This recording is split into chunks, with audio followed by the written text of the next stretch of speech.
Curtains तर मी wash केले आणि फायनली ते माझ्या विंडोला लागले. तर खरंच खूप छान आणि क्लीन वाईब्स येत होती. पण त्याआधीच काय केलं, संध्याकाळी वॉकला गेले तर येताना काही बेसिक गोष्टी घ्यायच्या होत्या बॉडी केअर.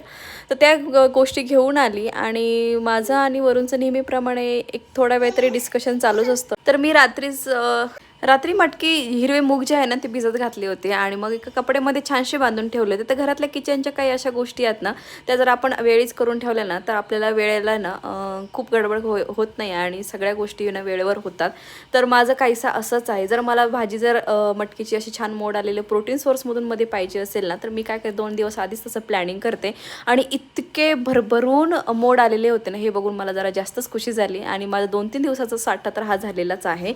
त्याच्यानंतर मी जी सकाळचं जिरा वॉटर किंवा मेथीचं पाणी वगैरे जे घेत असते ना, तर मी आता काय केलेलं आहे, बऱ्याच वेळेस मी काय करते, मला चांगलं 15-20 दीड महिना वगैरे पुरेल असं त्या छोट्याशा बरणीमध्ये सगळे एकत्र सीड करून ठेवते आणि सकाळी सकाळी मस्त ते करून घेते.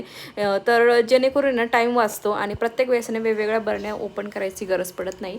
सो चलो, कर्टन्स लागले आणि आता छान वगैरे सगळं क्लीन दिसतंय. सो चलो, व्लॉग इथेच एंड करते. भेटू एका छानशा व्लॉगमध्ये. तोपर्यंत